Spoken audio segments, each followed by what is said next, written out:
cordial saludo para todas, para todos. Es un gusto estar aquí con ustedes. Estamos en este momento esperando que se conecte nuestra compañera Joana para dar inicio a esta conversación sobre el tema de hoy, sanando las heridas de la infancia, cómo sanar las heridas de nuestra infancia.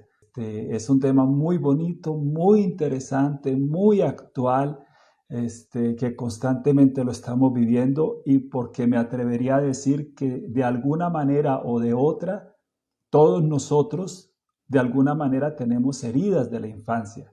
Es muy difícil que no tengamos heridas de nuestra infancia. Entonces, bienvenida, bienvenidos. En nuestra infancia somos particularmente vulnerables a sufrir heridas de tipo emocional. Y lo somos porque estamos en proceso de desarrollo en todos los órdenes, a nivel de maduración de nuestras estructuras cerebrales, fisiológicas, a nivel del aprendizaje de la interacción con otros seres humanos, a nivel del aprendizaje de sobre nosotros mismos, nuestras emociones, nuestros comportamientos, y porque desde un punto de vista también sociopolítico, económico, no somos independientes. Entonces, la infancia es un periodo en el que somos particularmente susceptibles, vulnerables. Ya está con nosotros Joana. Un minuto mientras yo logro invitarla, que no soy tan experto. Listo.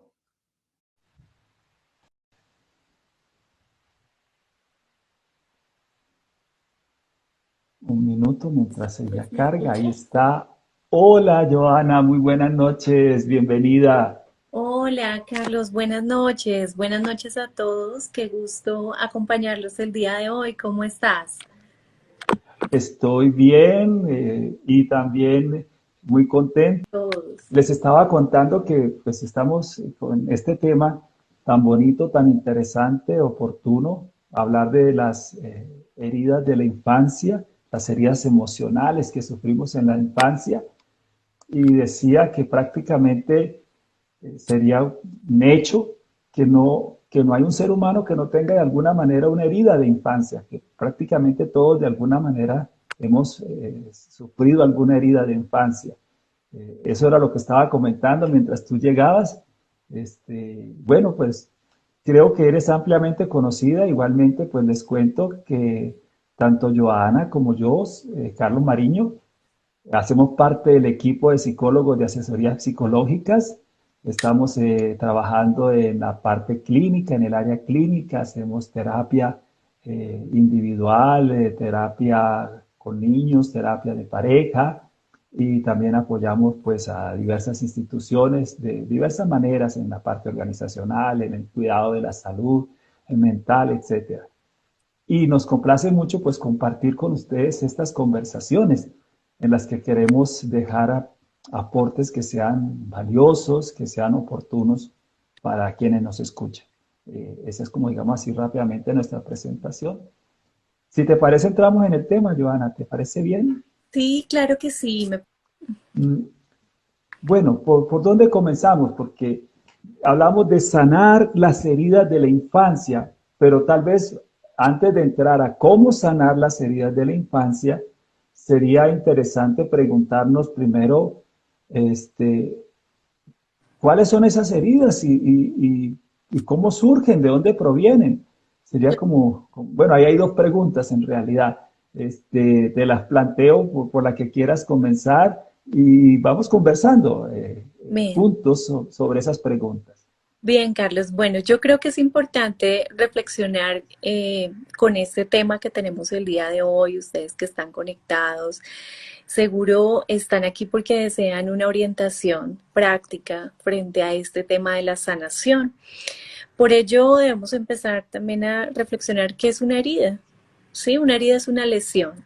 ¿sí? Así como hay heridas en el plano físico, hay heridas en nuestro campo psicológico, emocional, es una lesión afectiva que se forma a partir de pues, los elementos de crianza, de nuestras experiencias a lo largo de la vida y que pueden, si no se trata bien, como cuando no se trata una lesión física que se complica, si no se trata una lesión en el campo emocional, pues también, Carlos, sabes que se nos puede complicar y puede llevar a generar situaciones de dependencia, de ansiedad, de bajo ánimo, bueno, muchas manifestaciones.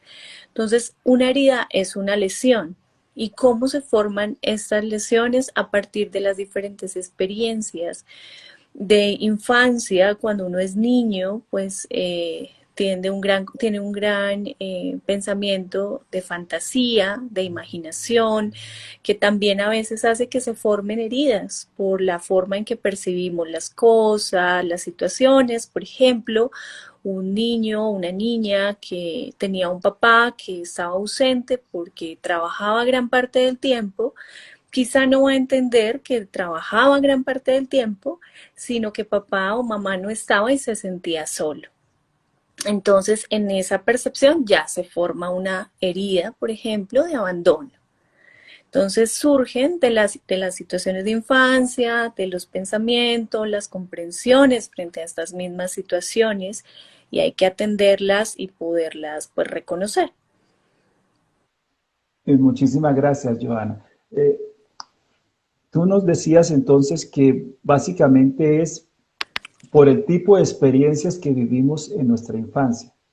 Y la experiencia, al final de cuentas, es el resultado de lo que ocurre y cómo interpretamos lo que ocurre. Y en ese sentido, no necesariamente significa que papá y mamá lo hayan hecho mal. No es obligatorio que lo hayan hecho mal, sino que el encuentro de las cosas que me ocurrieron en la infancia con la interpretación o la manera como lo viví, surge esa lesión que de la que nos hablabas, una herida es una lesión, y que en el fondo esa lesión es un tipo de aprendizaje que nos causa dolor, que nos hace sufrir. Así, Eh, así yo es. hago como esa traducción de lo que tú nos decías. No siempre viene de un hecho real, de un hecho físico, sino también de nuestro propio pensamiento, de la forma de interpretar las cosas, de la forma de entenderlas. Y dijiste algo muy importante, no es que papá y mamá lo hayan hecho mal, tal vez papá y mamá repetían lo que les enseñaron, ¿no? Repetían lo que recibieron y en esa actuación de lo que recibieron, pues pudieron haber generado en nosotros alguna lesión. Entonces la idea es cuando tenemos una lesión, atenderla, reconocerla y tenemos 5 tipos de heridas que quisiera que esta noche pues podamos identificar claramente, Carlos.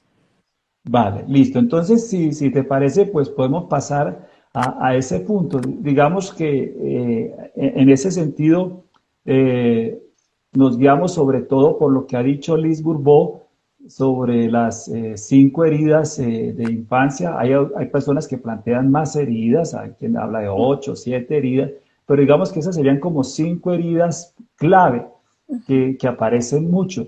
Y nosotros con Joana que hacemos terapia, con frecuencia descubrimos, nos damos cuenta cómo esas heridas de la infancia, en la medida en que no fueron tratadas y se convirtieron en una llaga horrible, así, porque se creció, se infectó, porque hubo más experiencias que la acabaron de incrementar, este, descubrimos que con mucha frecuencia por detrás de muchos dolores como adultos y de muchos comportamientos que no son adecuados se puede esconder una herida o alguna de esas heridas de infancia, que es lo que queremos presentar ahora. ¿Cuáles serían esas heridas de infancia, Joana? Bien, Carlos, la primera herida que queremos presentar esta noche es la herida del abandono. La herida El, del abandono es dale, sí. una herida que usualmente se forma por padres ausentes o cuidadores ausentes, ya sea porque no estaban físicamente o porque lo ujú. estaban, pero no sabían cómo estar, ser afectivos, ser cariñosos, ser cuidadores, estar atentos quizá a las necesidades de ese pequeño, de esa niña, de ese niño, y de alguna manera periodos de separación fuertes, inexplicables, padres ocupados, padres ausentes, porque tenían algún tipo también de problema emocional, perdón, problema emocional o situación emocional, y hacía que estuvieran ausentes. Entonces se forma principalmente por esos periodos de separación y genera pues esa herida, esa lesión, si no se trabaja, si no se atiende, miedo a quedarse solo, dependencias, apegos, sufrimiento en las relaciones, temores a ser abandonados, por ejemplo. Vale, entonces en primer lugar tenemos la herida del abandono. Me acordé de una persona con la cual estuve trabajando en alguna época que su mamá sufrió una enfermedad por la cual ella tuvo que ausentarse de la casa un tiempo prolongado por el tipo de enfermedad que tenía. Y esta persona, siendo niña, en su niñez, interpretó que la habían dejado. O sea, ella no comprendió que su mamá se estaba tratando. Ella lo que entendió, esa fue su interpretación, es mi mamá me dejó, fui abandonada. Y así puede haber múltiples situaciones, verdadero abandono o un abandono que es entendido así por la persona, por el niño, por la niña. Y tú nos contabas los efectos que genera esa experiencia de abandono. Y hay algo interesante. eh, Hay un tipo de memoria que llamamos memoria afectiva, memoria emocional, en la que reaccionamos con nuestras respuestas emocionales a ciertas situaciones, aunque no sepamos explicar de manera verbal, con los enunciados, con el lenguaje, qué es lo que está pasando, pero sí que sentimos el malestar emocional, si percibimos que la persona que queremos se puede ir, entonces se disparan nuestras alarmas, porque no queremos que se vaya o porque suponemos que se va a ir, aunque eso no es lo que está ocurriendo. Y en parte porque tengo una experiencia de abandono que ha quedado en mi registro emocional. No siempre me acuerdo, pero reacciono a la posibilidad de ser abandonado y Claro, fuertemente. Ujú. claro, entonces la invitación, si te sientes identificado, identificada con esta herida, es empezar a trabajar, por ejemplo, en tu día a día, la posibilidad de aprender a estar en actividades solo, sola, como enfrentar ese miedo a la soledad, tener una rutina que te permita autocuidarte. El autocuidado ayuda mucho en la sanación de esta herida, el poder dedicarnos tiempo para sentirnos bien, para hacer algo por nosotros, en nuestra apariencia física, nuestro cuidado alimenticio. El autocuidado en todos sus niveles nos lleva a encargarnos de nosotros y a superar esta necesidad de que otro nos cuide o de que otro se encargue, y entre más me encargue de mí, menos temor me va a dejar que me abandonen. Entre más actividades tenga conmigo, menos temor o menos dominio tendrá esta herida sobre nosotros. Entonces sería interesante este tip práctico. Se podría decir que en cierto sentido la sanación consiste en que llegue a un punto en el que diga, está bien estar conmigo mismo, Sí. aunque eh, haya otras personas que quisiera que estén conmigo, por diferentes motivos pueden no estar, y si no están, está bien estar conmigo mismo. Por eso también me cuido, hago gestos de amor, de cariño hacia mí mismo, en todas las dimensiones de mi vida, en lo físico, en la salud, en lo intelectual, en todos mis aspectos de vida, me trato bien porque soy una buena compañía para mí mismo. Ujú. Así. Podría como simplificar, claro, estoy simplificando bastante, pero en el fondo es como decir, está bien estar conmigo mismo, aunque no estén todas las personas que yo quisiera que estén. Así es. Y si hubo alguna situación en tu vida de una pérdida, ¿sí? De una ausencia de alguno de los cuidadores, aclarar por qué fue, qué pasó. Reconstruir la historia ayuda muchísimo y obviamente en este proceso muchas veces necesitamos la guía de un profesional para ayudarnos, ¿no? A entender muchas cosas que no logramos comprender y a poder sanar duelos también que están ahí de pronto presentes por pérdida de alguno de los cuidadores o por situaciones que en su momento marcaron y que es importante sanar. Vale. Algo entonces así también muy concreto, ya no simplemente el cuidarme, como decíamos antes, sino también comprender qué fue lo que ocurrió. Si hubo un verdadero abandono, ¿cómo puedo hacer las paces con esa situación, pasar por una experiencia de comprensión y de perdón? Y si no hubo un verdadero abandono, poder comprender que fue un asunto de las circunstancias de la vida, que por diferentes motivos se dieron esas situaciones en las cuales no conté con las personas importantes para mí como niño, e incluso si fue algo que yo imaginé, que yo supuse que estaba ocurriendo y que en realidad no ocurrió, pero yo lo viví así. Y entonces esa comprensión me ayuda bastante a sanar, saber qué pasó, cómo ocurrió y poderlo integrar a mi experiencia hoy. Con la ayuda generalmente de un profesional, porque solo es bastante difícil. Claro que sí. Entonces, bueno, esa sería nuestra primera herida, Abandono. abandono. Vamos a Es, pasar a la segunda herida que queremos presentar vale. esta noche y es la herida que se llama herida de humillación. Ujú. Ese nombre nos transmite cosas, ¿no? Quizá nos lleva a pensar en situaciones donde en esa crianza o en ese cuidado hubo críticas fuertes o desaprobación constante o situaciones donde de pronto algunos padres acudieron al maltrato, ¿sí? Físico o emocional o quizá palabras que a veces no se piensan al hablar y hacen que el otro se sienta ridiculizado, se sienta afectado.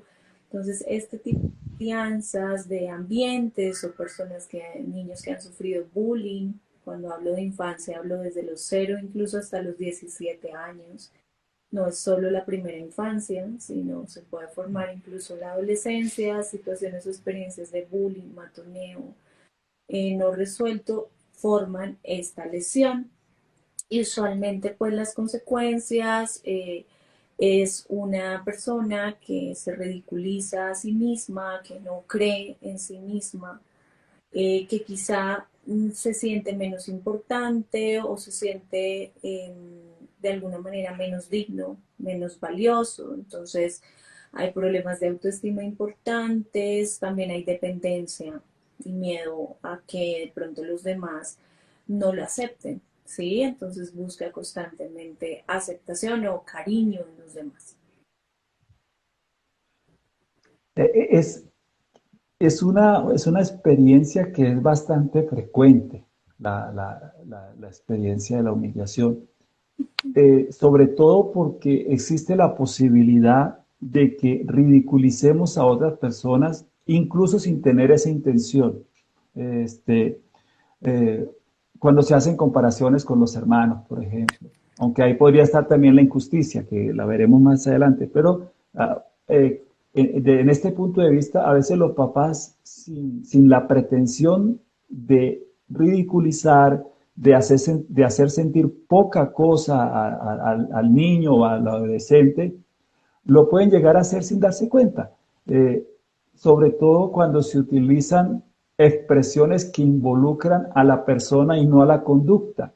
Este, que muchas veces podemos decirle a un niño, tú haces sufrir a tu hermanito o tú te comportas de una manera inadecuada. Sin querer estamos queriendo corregir y en el fondo estamos implantando un juicio que tiene que ver con su valor personal. Diferente a decirle, por ejemplo, oye, cuando tú gritas, yo me siento, me siento mal, me siento maltratado, no grites, por favor. Aún así existe la posibilidad de la interpretación, porque ya decíamos que siendo niños ya tenemos la habilidad de interpretar lo que está ocurriendo, pero contribuiría bastante tener ese cuidado en la medida que los papás, la mamá lo puedan hacer. Este, bueno, el asunto no es aquí la crianza propiamente dicha, pero la toca de alguna manera, sino cómo van surgiendo esas heridas. Entonces, la humillación. Eh, Conocí a una señora ya anciana, ya sobre más de 70 años, que todavía guardaba ira, enojo, porque se había sentido humillada por sus papás cuando era niña, porque no tenía las cualidades que tenía una de sus hermanas. Y así se sintió durante toda la vida.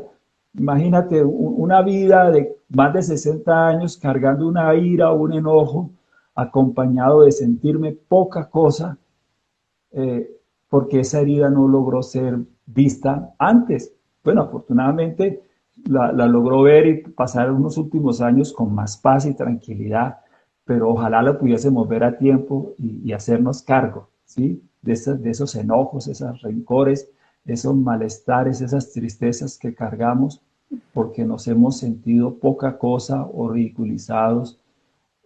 Y como tú decías también en el contexto escolar, cómo es fuerte, cómo es fuerte la posibilidad de que los pares, los amigos, los compañeros, eh, con sus chistes, con sus bromas, con sus comentarios, nos lleven a generar esa herida de humillación. Claro, Carlos. De hecho, el antídoto para sanarla, la invitación a lo que nosotros nos están escuchando, es a usar el perdón. Perdón a la persona que generó este daño, perdón a la persona que pudo haber cometido este error, sí, a esos compañeros, a esos cuidadores.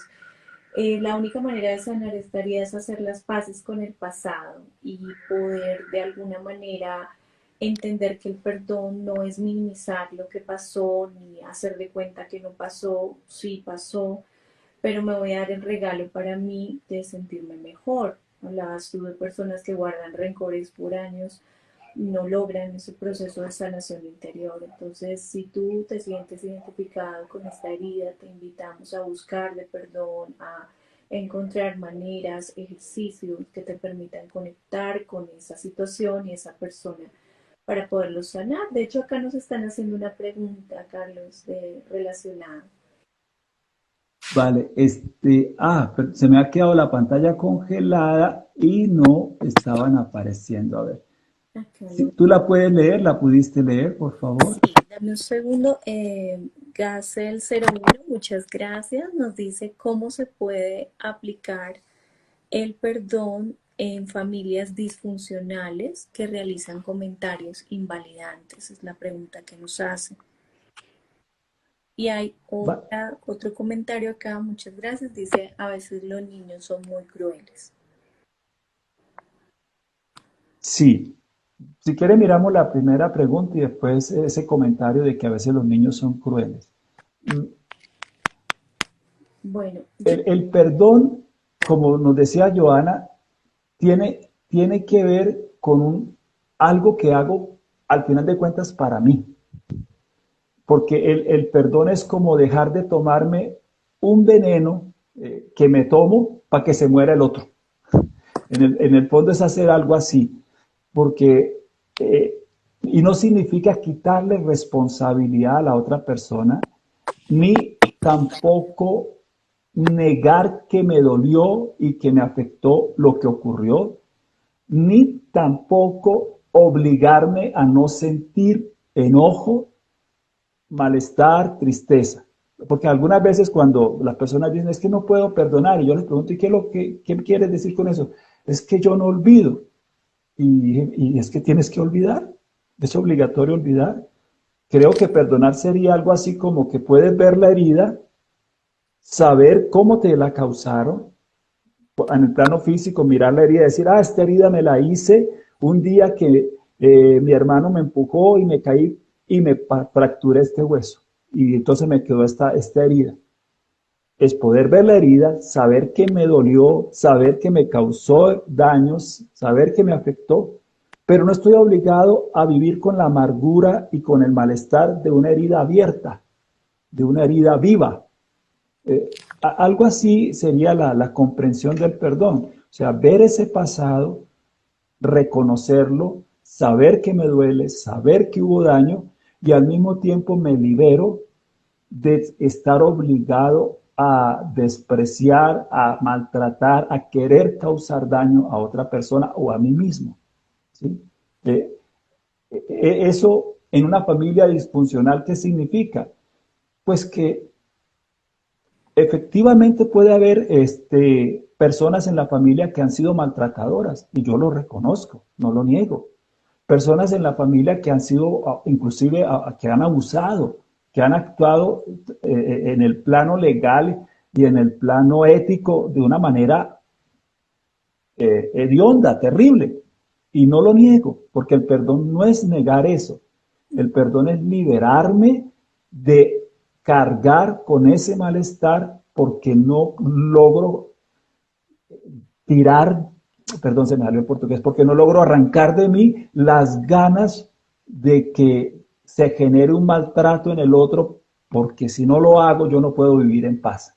Si eso no ocurre, no tendré tranquilidad.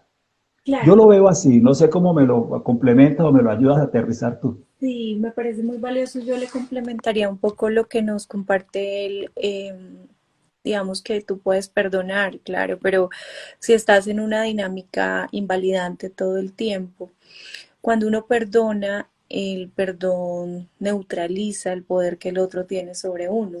Entonces, si yo hago un proceso de perdón real, genuino, voy a entender que esa persona que tanto invalida o repite comentarios está solo repitiendo un patrón de conducta que aprendió. Y ya en esa repetición no voy a permitir que eso llegue a mí porque el mismo perdón que he generado neutraliza cosas. Cuando yo perdono me deja de afectar cosas que el otro hace o que sigue haciendo y simplemente lo empiezo a ver como una persona, perdón, que está repitiendo conductas que aprendió y de las cuales a veces ni siquiera es consciente. Y hay un ejercicio mental muy interesante y es cuando esa persona hace algún comentario invalidante o negativo, te invitamos a mentalmente enviarle perdón, aceptación, amor, como neutralizar ese comentario con de tu parte, un mensaje que contrarreste esa agresión. Pero creo que cuando uno perdona le quita el poder a quien le hizo algún daño sobre uno en el momento en que logras un perdón genuino. Esperamos con eso poder responder un poco tu pregunta, que es muy interesante. Los niños pueden ser, como decía la persona que hizo el comentario, los niños son Dueles, dice. crueles. Eh, digamos que habría que tener un cuidado porque nosotros podemos juzgar al niño con nuestra mentalidad de adulto. Sería como un punto para tener cuidado. Pero sí, efectivamente un niño puede hacer un comentario sin proporcionar todo el impacto que puede tener un comentario. Por ejemplo,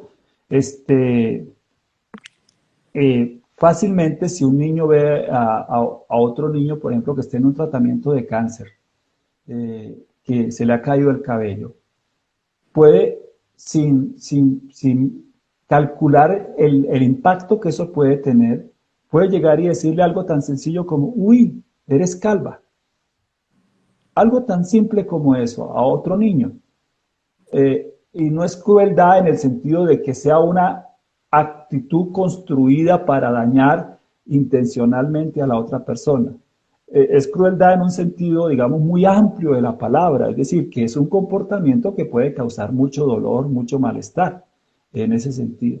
Eh, Y sí, pero en realidad todos podemos ser crueles. O sea, no son los niños los que son crueles, los seres humanos todos podemos ser crueles y mucho más significativo si se trata de adultos que tenemos más capacidad de establecer un análisis del impacto.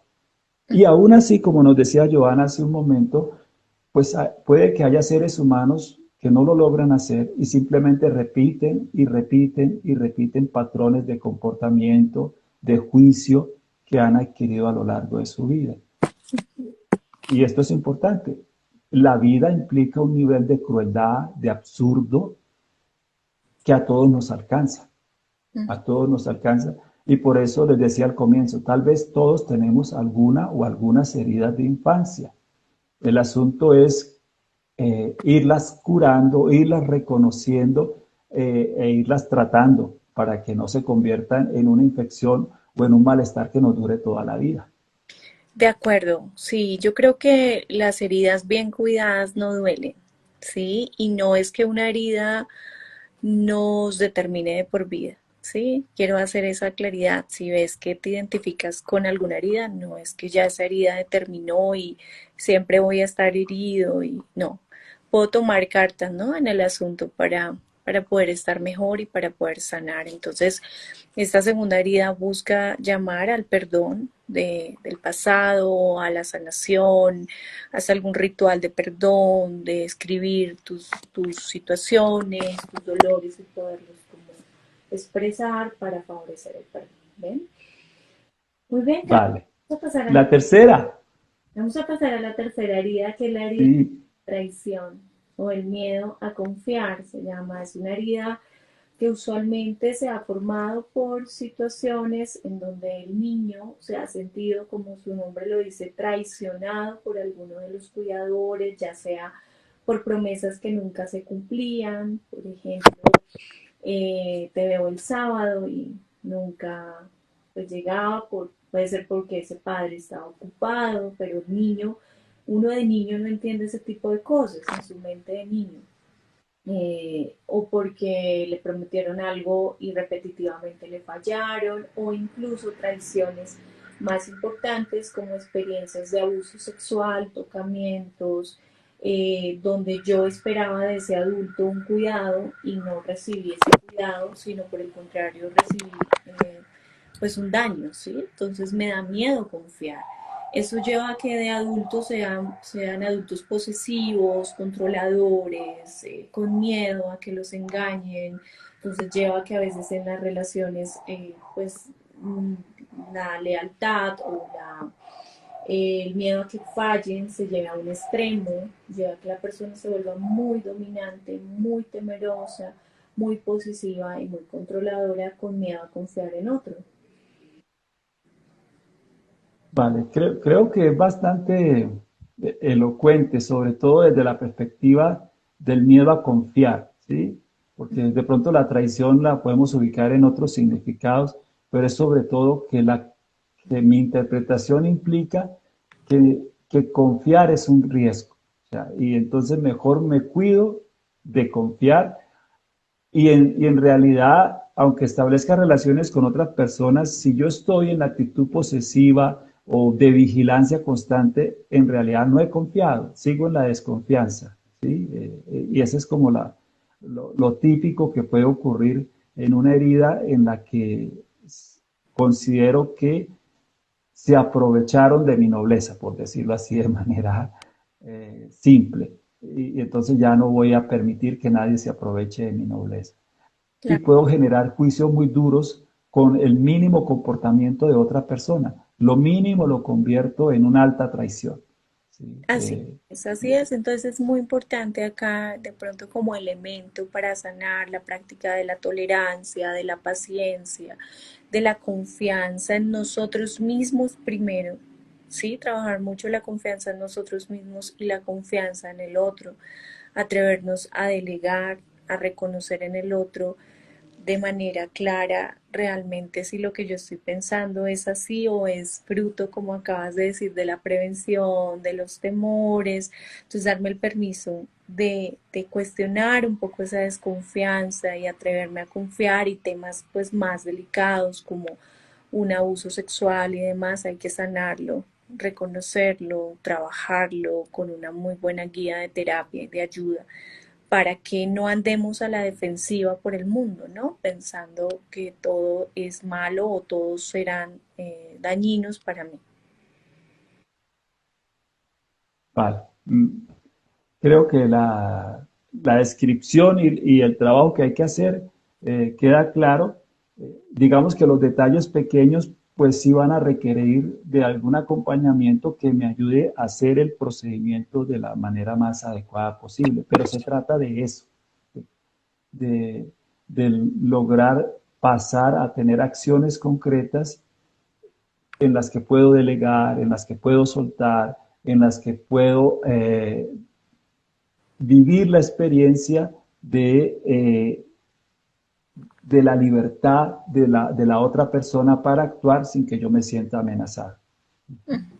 Así es, soltar el control, la posesividad, los celos y aprender a confiar en el otro. Vale. Muy bien, vamos con la cuarta herida. Sí, Cuarta herida, herida del rechazo. Sí, la herida del rechazo. Como su nombre lo dice, nos transmite la sensación de no haber sido aceptados por padres, amigos, familiares, desprecio o poco reconocimiento de algún padre. A veces cuando los padres pues no desean un hijo y es un tema sorpresivo, hay cierta reacción de rechazo, incluso desde el vientre, ¿no? Y desde la crianza, bueno, es una herida que habla de no ser aceptados o cuando en el colegio no eran aceptados por los pares, personas que pronto no fueron, no les fue fácil socializar, ser parte de un grupo, sí, y ujú, se sintieron rechazados de alguna manera. Entonces, ¿qué genera esto? Genera que nosotros nos rechacemos a nosotros mismos, que no nos aceptemos, que seamos demasiado autocríticos, autodespreciativos, llamémoslo, en nuestras formas de ser o en nosotros mismos, y no, la persona le tiene mucho miedo a la crítica, y pues por ese miedo a la crítica busca muchísimo la aprobación de los demás y permite cosas, no pone límites, y paradójicamente pues genera más rechazo en el otro. ajá. Algo interesante es que también, o por una parte, no pone límites para ganar la aceptación, o sea, pierde esa capacidad como se puede volver demasiado complaciente para ganar la aceptación, o puede volverse demasiado aislado, porque como soy tan crítico de mí mismo, ya supongo que ese será el juicio que los demás hacen de mí. Y si supongo que ese será el juicio que los demás hacen de mí, entonces recurro a la evitación. No entro en contacto, no entro en relación. Prefiero estar apartado, evitar el encuentro con otros seres humanos, porque si me encuentro con otros seres humanos, es probable que me rechacen, o al menos esa es mi interpretación, que nunca lograré hacer lo suficiente para que me acepten. Entonces me estaré criticando, me estaré exigiendo, tendré un juez muy crítico de lo que creo que debo hacer para hacer parte, que me estará constantemente condenando. O para lograr la aceptación podré caer en la complacencia y el exceso de no poner unos límites que sean saludables con mi dignidad, con mi valor, pues también van a generar otros dolores y la posibilidad de otros tipos de maltratos que incrementarán mi experiencia de malestar. Algo que he encontrado en algunos momentos es como un doble juicio, que me, por gracias a que soy complaciente, me aceptan y al mismo tiempo me digo, ah, pero me aceptan porque yo soy el bobo del grupo. Entonces, aunque me aceptan, no estoy satisfecho con esa aceptación porque creo que se debe más a que ha sido fruto de negarme a mí mismo y no de aceptarme a mí mismo, de valorarme a mí mismo. Bueno, perdona ahí como ese complemento. No sé, y en lo práctico, ¿cómo hacemos? ¿Qué se puede hacer para curar esa herida? Bueno, invitamos a las personas que se sientan identificadas con esta herida a empezar a valorarse, a reconocerse, a hacer un inventario de las cosas que hacen bien y no solo de lo que hacen mal, porque generalmente nos criticamos mucho. La invitación a hablarse bien, a hablarse con cariño, a hablarse de manera generativa, positiva y no de manera como crítica, derrotista, ¿no? Sino una manera adecuada, positiva, que lleve a mejorar la confianza y la seguridad. Entonces, tener frases alentadoras de aceptación, de reconocimiento de las cosas que hacemos bien en el día, en lugar de enfocarnos en los que, en el, como en el punto negro en la pared blanca, sino ver el resto de elementos favorables, nos va a llevar a bajar un poco ese juzgamiento y a mejorar la aceptación que tenemos por nosotros mismos. Vale. Está dicho, ahí hay una lista de acciones que podemos tomar en cuenta. Bueno, y la quinta herida. Bien, Carlos, la quinta herida, la que mencionabas hace un rato, la herida de la injusticia.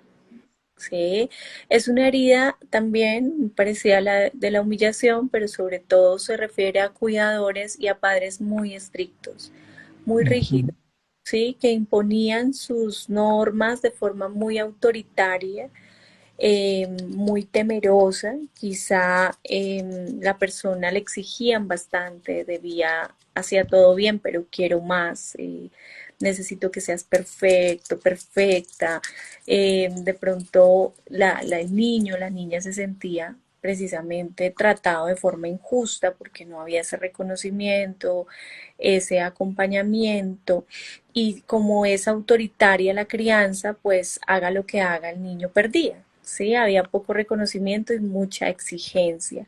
Entonces, ese tipo de crianza lleva a que yo de adulto sea muy estricto también, sea muy psicorrígido, sea una persona que no tolere que otros piensen diferente a mí, no tolero que otros piensen distinto o que otros se equivoquen o que otros tengan otros puntos de vista, y soy muy dado al orden, al perfeccionismo, a tener verdades absolutas, juicios morales. Entonces mi pensamiento se vuelve muy pesado, muy rígido, muy, pero muy estricto conmigo mismo y con los demás.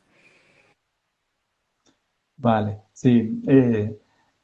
Y me cuesta mucho trabajo aceptar cualquier asunto, comportamiento que yo vea como un error en mí.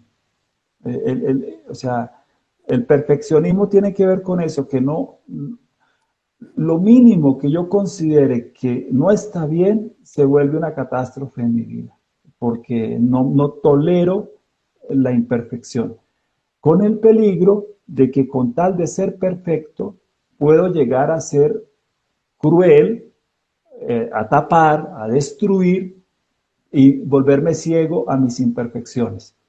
Cuando me puedo comenzar a sanar, cuando acepto con paz lo que soy, que no soy el 100% en cualquier dimensión de mi vida que yo interpreto que debo ser el 100% y que lo que soy está bien, porque la perfección no sería la ausencia de error, sino la plenitud de vida. Esa sería una perfección, pero la interpretamos más como ausencia de error porque desde niños hemos tenido una crianza en la cual nos han castigado el no llegar al 10. Si sacábamos 9, nos decían, puedes sacar 10. Si caminábamos 1 kilómetro, nos decían, puedes caminar 2. O sea, siempre perdíamos. Y eso nos lleva a que andemos insatisfechos siempre con lo que somos y con lo que logramos hacer. Siempre nos falta. Uh -huh. ¿Y qué se puede hacer? Bueno, es importante trabajar en la flexibilidad mental, en no ser tan psicorrígidos, en permitirnos equivocarnos y aprender del error. Si cometes un error, no te juzgues, sino reconoce el aprendizaje que puede dejar esta experiencia en tu vida. Si siempre haces las cosas en un orden, hazlas en el orden contrario. Si quizá te obsesiona el orden, un día deja algo desordenado, ¿sí? Desafiar esa rigidez mental, desafiar ese deseo de perfeccionismo y permitirnos una equivocación sana, es posible hacerlo y te ayuda a que esta lesión vaya también cediendo y te permitas cosas y aprendizajes en tu vida. Tenía, olvida una mayúscula en un escrito, que no es el fin del mundo. Si alguna persona con la que trabajé, un ejercicio que le puse fue, envía un correo en el que haya un error de ortografía. Y fue un desafío grande, logró hacerlo y no se acabó el mundo. No fue la catástrofe. Puedo cometer un error de ortografía y otro tipo de errores y no se acaba el mundo. Entonces, sí, flexibilizar, atreverme, como dice Joana, a hacer, a realizar actividades, cosas con el objetivo de no hacerlo perfecto y ver que puedo vivir y que está bien.